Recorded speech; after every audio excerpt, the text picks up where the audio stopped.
unseren Gott, der mit uns lebt, in der langen Geschichte der Menschen bis jetzt. Er tritt mit uns jetzt in Beziehung durch sein Wort, das wir hören in den Lesungen und im Evangelium. Er ist uns nahe im Heiligen Geist.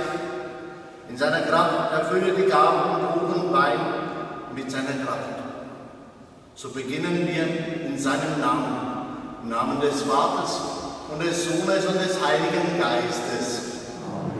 Die Gnade unseres dreifaltigen Gottes, des Vaters und des Sohnes und des Heiligen Geistes ist mit euch allen. Und mit deinem Geist.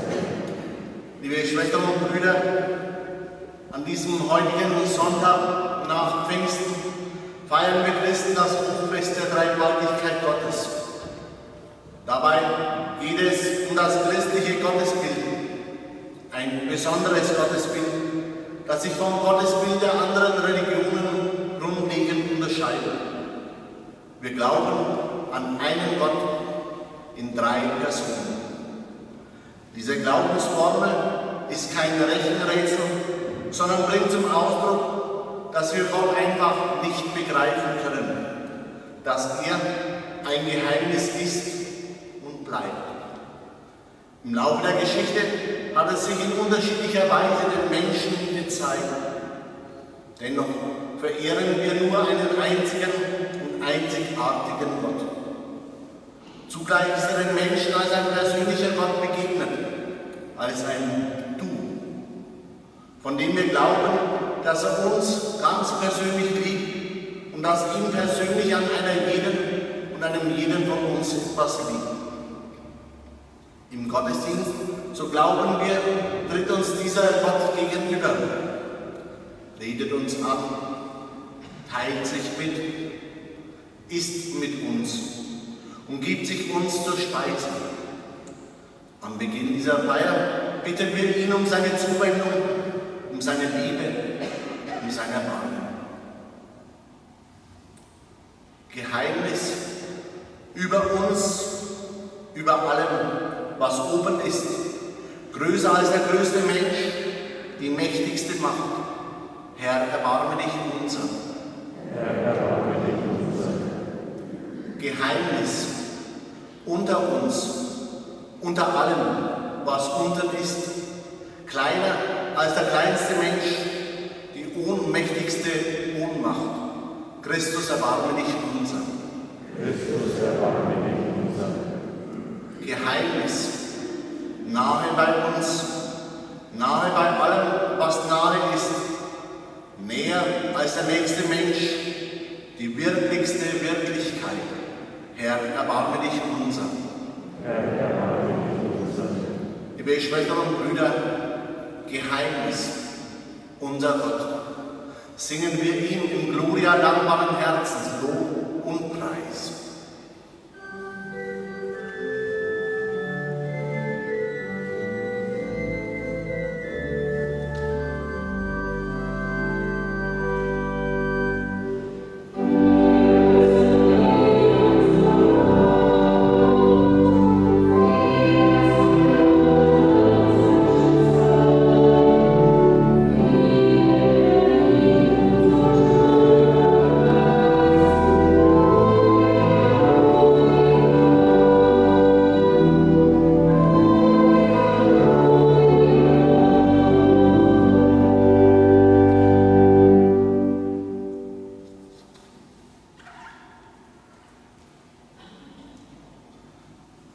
Lasst uns beten. Guter Gott, wer bist du? Sicher, durch deinen Sohn Jesus Christus hast du zu uns Menschen gesprochen. Aber wir können dich nicht fassen. Wir spüren, du bist anders, größer, als wir glauben, als wir je erahnen können. Wir spüren, wir dürfen dich nicht auf ein bestimmtes Bild festlegen. Wir können dich aber immer tiefer kennenlernen. Einmal werden wir dich schauen, wie du wirklich bist, wenn wir dich schauen dürfen in Gemeinschaft mit deinem Sohn Jesus Christus und dem Heiligen Geist. von Ewigkeit zu Ewigkeit.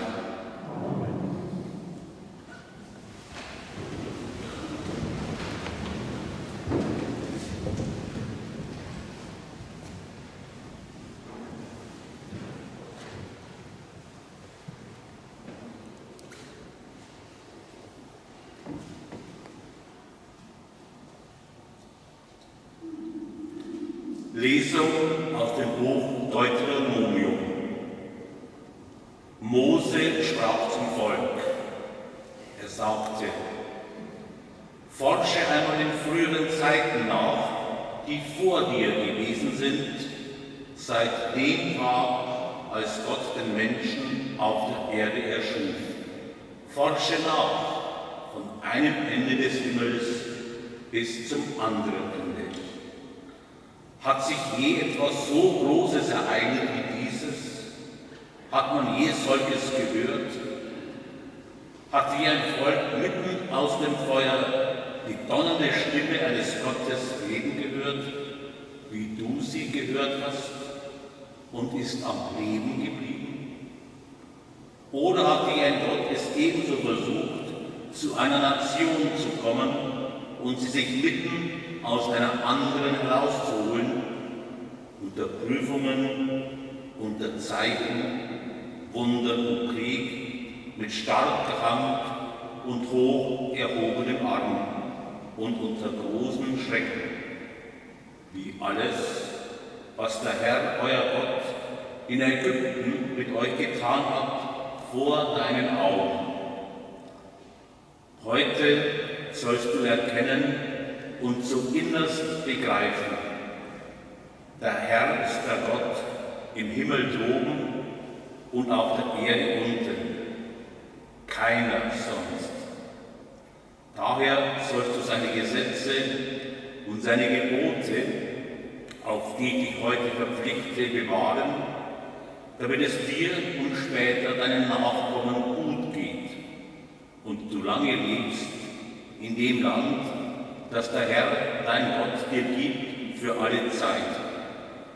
Wort des lebendigen Gottes.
Lesung aus dem Brief des Apostels Paulus an die Gemeinde in Rom.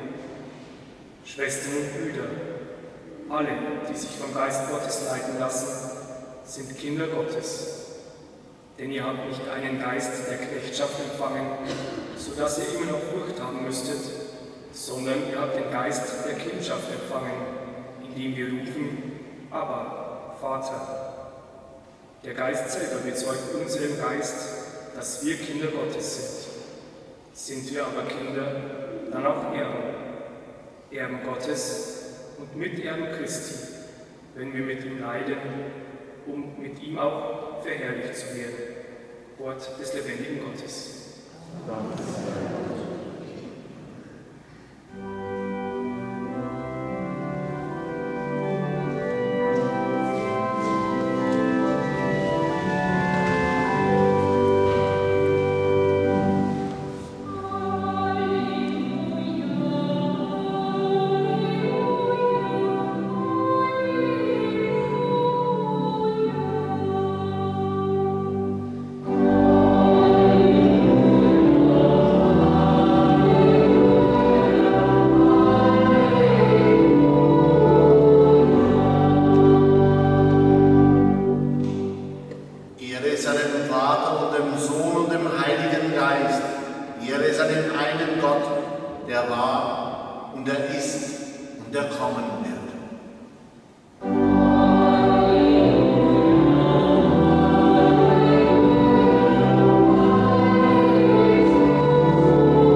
In jener Zeit gingen die 11 Jünger nach Galiläa auf den Berg, den Jesus ihnen genannt hatte. Und als sie Jesus sahen, fielen sie vor ihm nieder.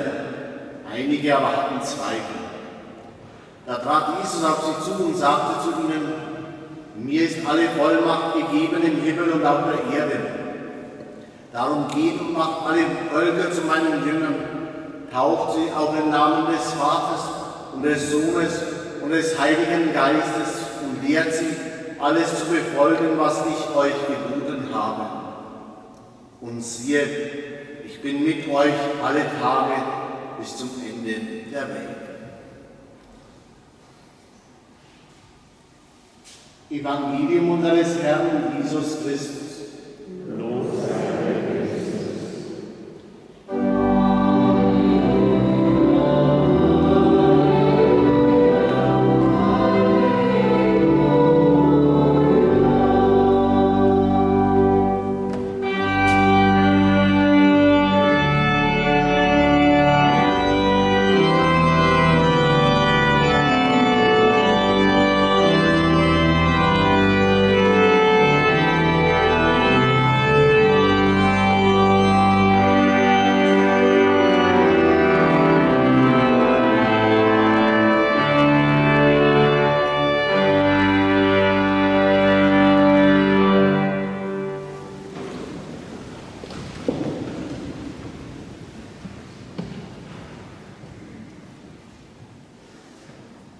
Wer ist Gott, liebe Schwestern und Brüder?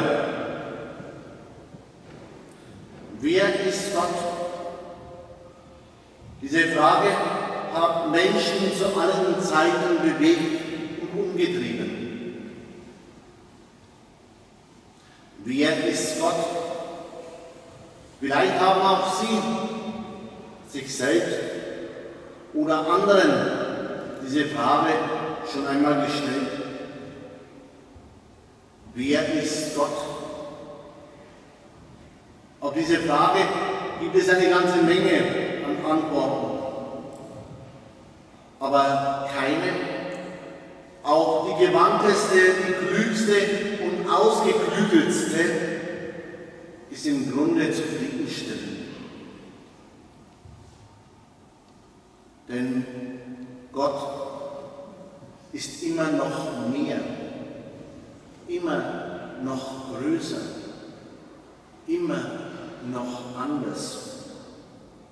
Und dieses Mehrsein, dieses Größersein, dieses Anderssein von Gott, das feiern wir heute am Dreifaltigkeitsfest, am Hochfest der Dreifaltigkeit Gottes.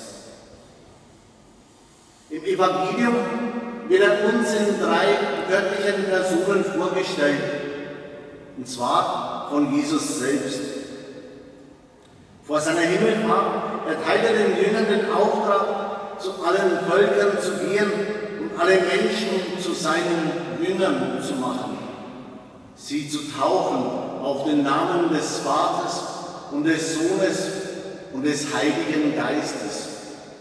Liebe Schwestern und Brüder, das geschieht bis heute und das ist gut so.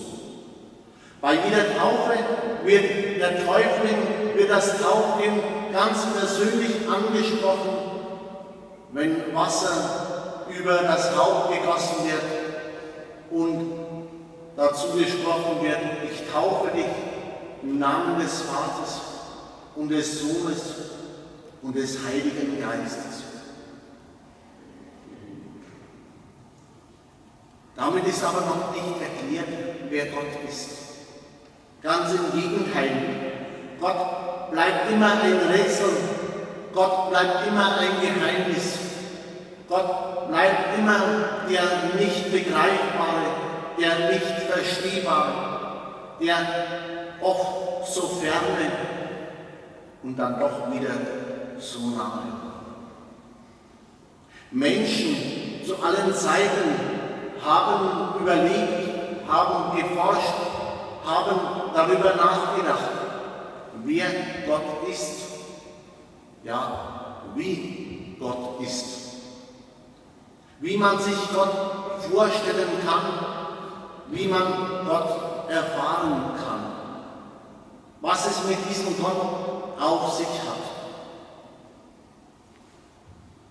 Ganz ehrlich, ich glaube nicht, dass irgendjemand irgendwann einmal eine Antwort, eine allgemeingültige Antwort, eine richtige Antwort finden wird. Vom heiligen Augustinus wird die Legende erzählt, dass er eines Tages am Strand entlang gegangen sei und auch über das Geheimnis der Dreifaltigkeit nachgedacht habe. Er wollte dieses Geheimnis, er wollte Gott mit seinem Verstand begreifen. Die Legende berichtet, am Meer habe ein Kind gesessen und habe mit einer Muschel Wasser aus dem Meer in ein kleines Loch geschöpft. Auf die Frage des Augustinus, was es da mache, habe das Kind geantwortet: Ich will das Meer in dieses Loch schöpfen. Aber das ist doch unmöglich. Das Meer ist doch viel zu groß und viel zu tief, sagte Augustinus zu dem Kind. Da sagte das Kind: Was machst du eigentlich da am Strand? Augustinus soll geantwortet haben: Ich versuche, Gott zu begreifen, hinter das Geheimnis von Gott zu kommen. Darauf antwortete das Kind: So unmöglich wie das Wasser aus dem Meer in das kleine Loch zu schöpfen, ist auch das Geheimnis der Dreifaltigkeit Gottes mit deinem Verstand zu erfassen. Es ist viel zu groß und viel zu tief. Liebe Schwestern und Brüder, das Kind hat recht. Das Geheimnis von Gott, Gott selbst, ist viel zu tief, viel zu groß, als dass wir es irgendwann einmal in unserem Leben erfassen könnten. Aber dieser Gott lässt sich immer wieder erfahren von uns, von einer jeden und einem jeden. Und immer wieder in unserem Leben dürfen wir spüren, dass dieser unbegreifliche Gott uns ganz nahe ist, dass er an unserer Seite ist und dass er nicht von unserer Seite weicht. Ganz im Gegenteil, dass er immer und überall für uns da ist, auch wenn wir ihn und sein Geheimnis niemals ganz begreifen werden. Freuen wir uns einfach über ihn und an ihn. Amen.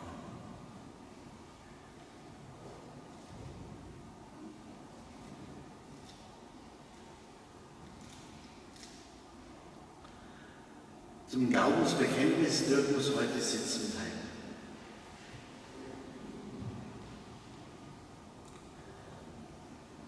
Wir glauben an Gott. Er ist für uns wie eine Mutter, wie ein Vater.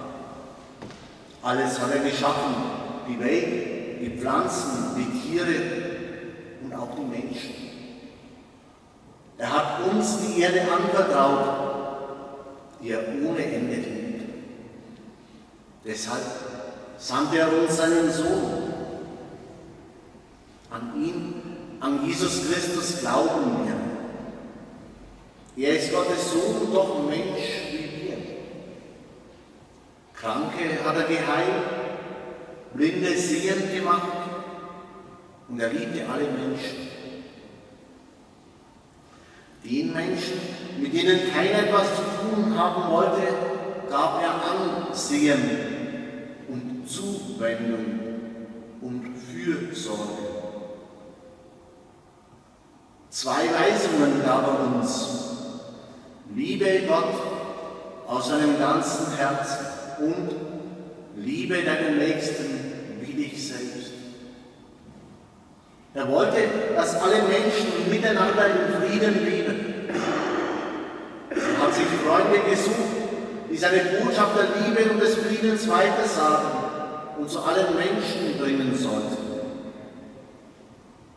Freiwillig hat er für uns gelitten und ist am Kreuz gestorben. Er wurde begraben, wie wir nach unserem Tod. Am 3. Tag hat Gott ihn vom Tode auferweckt und ihm neues Leben geschenkt. Er ist zu seinem Vater im Himmel zurückgekehrt. Er hat uns aber nicht verlassen, sondern den Heiligen Geist als Beistand versprochen, der für immer bei uns bleiben wird. Und an diesen Geist Gottes glauben wir auch. Es ist der gute Geist Gottes. Er stärkt uns, nimmt uns die Angst vor dem Bösen, hilft uns, dass alle Menschen eine Gemeinschaft werden, die Lebenden und die Toten. Schon bei der Taufe haben wir diesen Geist Gottes empfangen. Er wirkt in unserer Kirche. Er gibt uns die Kraft, allen zu verzeihen. Er lässt uns glauben, wir dürfen leben, hier in dieser Welt, nach unserem Tod bei Gott, dann für alle Zeit und Ewigkeit. Amen. Dreifaltiger Gott, du liebst die Welt, deine Schöpfung, du liebst uns Menschen. Wir kommen zu dir und bitten dich voller Hoffnung. Erneuere und vertiefe durch deinen Heiligen Geist immer wieder neu unseren Glauben an dich, auch und gerade dann, wenn wir dich nicht verstehen. Wir bitten dich. Lass uns mutig Schritte im Glauben gehen, weil wir nicht auf unsere eigene Kraft allein setzen brauchen, sondern auf deinen Beistand hoffen dürfen. Wir bitten dich.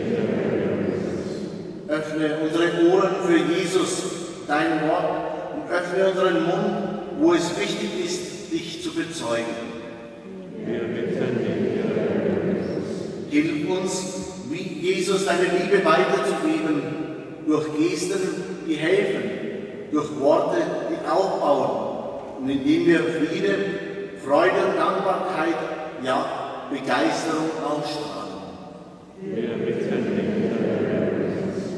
Werde in den Pfarrgemeinden und auch in unserer Pfarreiengemeinschaft die Mitte allen Denkens und Handelns, damit ein gutes und liebevolles Miteinander zwischen allen Gemeindegliedern und den einzelnen Gruppen entstehen kann. Wir bitten dich, Herr Jesus. Nimm unsere Verstorbenen bei dir auf und lass sie schauen, was kein Auge gesehen, kein Ohr gehört und an keines Menschen Herz gedrungen ist, du aber denen bereitet hast, die dich lieben. Wir bitten dich, Herr Jesus. In einem Augenblick der Stille bitten wir dich auch in unseren ganz persönlichen Anliegen, in den Anliegen aller Mitglieder unserer Pfarreiengemeinschaft, in den Anliegen aller Menschen guten Willens.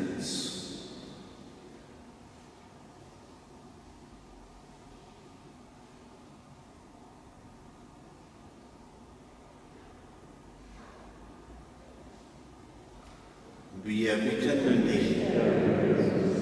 dich, unseren Gott, den Vater, den Sohn und den Heiligen Geist, loben und preisen wir heute und für alle Zeiten und Ewigkeit.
Jesus gesandt, um uns zu sagen, dass du alle Menschen ohne Unterschied einlädst, teilzuhaben am himmlischen Hochzeitsmahl. Für diese Botschaft ist Jesus, dein Sohn, gestorben, aus Liebe zu uns. Wir bitten dich, wandle durch deinen Heiligen Geist Brot und Wein, wandle durch deinen Heiligen Geist auch immer mehr unser Leben, damit wir immer mehr für dich und für andere leben. Darum bitten wir dich durch ihn, Jesus Christus, unseren Herrn. Der Herr ist mit euch. Und mit deinem Geist. Wo habt ihr eure Herzen? Wir haben uns verwendet. Lasst uns danken dem Herrn, unserem Gott. Das ist würdig und recht. Gott, unser Vater, mit Ehrfurcht nennen wir deinen Namen. Du hast ihn uns anvertraut. Dein Name ist Leben. Himmel und Erde, das Licht jedes neuen Tages, und auch wir selbst verdanken dir unser Dasein. Noch ist ein Mensch nicht geboren, schon schenkst du ihm deine Liebe. Wir nennen dich unseren Gott und Vater. Du trägst unser Leben, du hörst nicht auf, uns zu suchen, bis du uns findest. So handelst du durch deinen Sohn, der kam, um für uns da zu sein. In Stadt und Land, in Stille und Lärm, in Ohnmacht und Macht, in Leben und Tod ahnen wir deine Nähe und rufen dich an, bis die Erde eigens zum Ort des Friedens wird, zum neuen Jerusalem, wo Leid und Not vergangen sind. So höre uns, guter Gott, wenn wir jetzt deinen Namen anrufen und mit den Engeln und Heiligen einstimmen in das Lob auf deine göttliche Herrlichkeit.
warten seine Wiederkunft.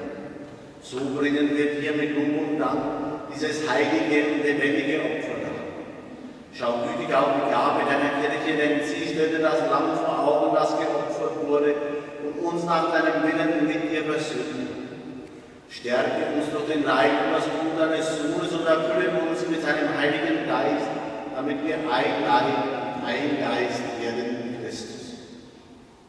Er mache uns auch immer zu einer Gabe, die dir wohl gefällt, damit wir das verheißene Erbe erlangen mit einem Auserwählten, mit der seligen Jungfrau und Gottes Mutter Maria, mit ihrem Bräutigam, dem heiligen Josef, mit deinen Aposteln und Märtyrern, mit dem heiligen Vitus, mit den heiligen Kaspar, Melchior und Balthasar, mit den heiligen Apostelfürsten Petrus und Paulus, mit allen unseren Namenspatronen und mit allen Heiligen, auf deren Fürsprache wir vertrauen. Barmherziger Gott, wir bitten dich, dieses Opfer unserer Versöhnung bringe der ganzen Welt Frieden und Heil. Beschütze deine Kirche auf ihrem Weg durch die Zeit und stärke sie im Glauben und in der Liebe. Deinen Diener, unseren Papst Franziskus, unseren Bischof Rudolf und die Gemeinschaft aller Bischöfe, unsere Priester und Ordenskritter und Diakonen, alle Frauen, Männer und Kinder, die du selbst in deinem Dienst in deiner Kirche beauftragt hast, und das ganze Volk deiner Erlösung. Erhöre, gütiger Vater, die Gebete und Anliegen der hier versammelten Gemeinde und führe zu dir auch alle deine Töchter und Söhne, die noch fern sind von dir. Erbarme dich aller unserer verstorbenen Schwestern und Brüder und aller, die in deiner Gnade aus dieser Welt geschieden sind.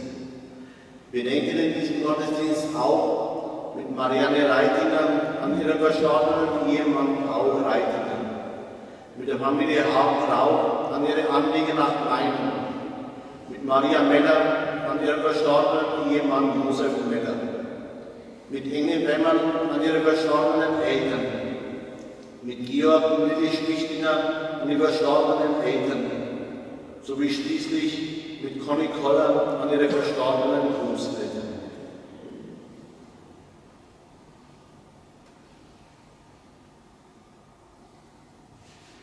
Nimm diese und alle Verstorbenen auf in deine Herrlichkeit und mit ihnen allen lass auch uns, wie du verheißen hast, zu Tische sitzen einst in deinem Reich.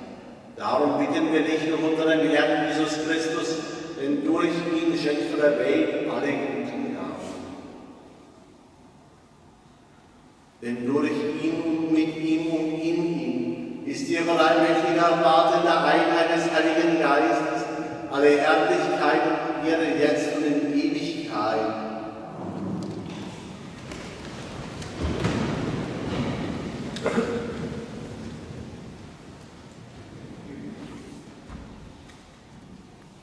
Auch wenn wir Gott niemals ganz begreifen werden, wir spüren doch, er ist nahe. Wir erfahren, dass wir ihm immer wieder begegnen dürfen. Zum Beispiel in unseren Mitmenschen, zum Beispiel in der Natur, zum Beispiel in jedem Lebewesen. Er, unser Gott, ist für uns da, sorgt für uns, schenkt uns all das, was wir zum Leben brauchen, ja, noch viel mehr. Beten wir voll Vertrauen zu ihm, unserem Gott, wie Jesus es uns gelehrt und aufgetragen hat. Vater unser im Himmel, geheiligt werde dein Name, dein Reich komme, dein Wille geschehe, wie im Himmel, so auf Erden. Unser tägliches Brot gib uns heute und vergib uns unsere Schuld, wie auch wir vergeben unseren Schuldigern. Und führe uns nicht in Versuchung, sondern erlöse uns von dem Denn dein ist das Reich und die Kraft und die Herrlichkeit in Ewigkeit. Der Friede des Herrn ist alle Zeit mit euch allen. Und mit deinem Geist.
Seht und erkennt Jesus Christus, den Sohn des lebendigen Gottes, der uns seinen Geist verheißt und gesandt hat.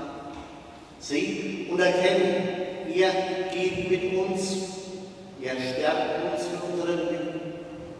Schauen wir auf ihn und rufen wir, Herr, ich bin nicht würdig, dass du eingehst unter meinem Dach, aber sprich nur ein Wort, so wird meine Seele gewiss.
Lasst uns beten.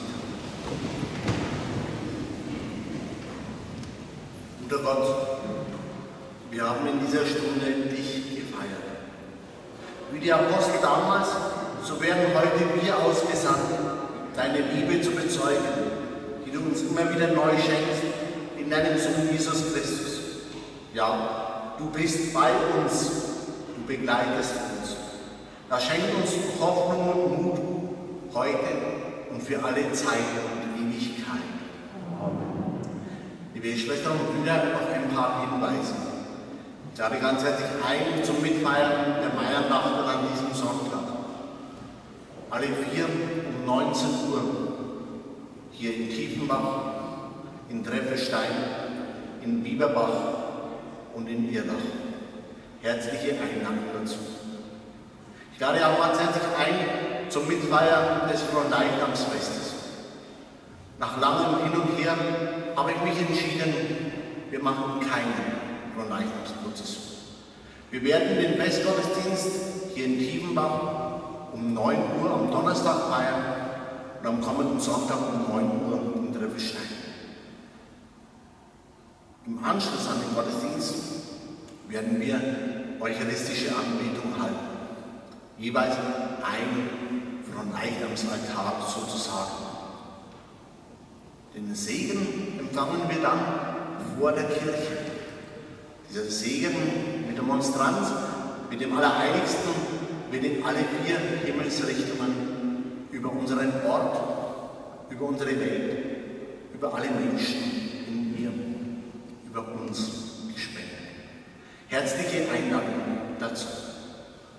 Liebe Schwestern und Brüder, Gott ist unbegreiflich und er bleibt unbegreiflich. Wir werden ihn nie ganz erfassen können.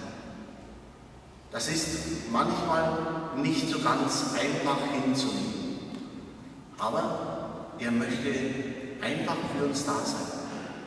Nehmen wir seine Nähe und seine Liebe einfach dankbar an. Er möchte uns begleiten. Er möchte mit seinem Segen, mit dem Segen des dreifaltigen Gottes uns nahe sein, mit uns gehen, uns nahe bleiben, immer an unserer Seite sein. Mit dem Segen des Vaters und des Sohnes und des Heiligen Geistes. Geht nun, ihr seid gesendet, Gottes Segen in euch und durch euch wirken zu lassen. Dank sei Gott.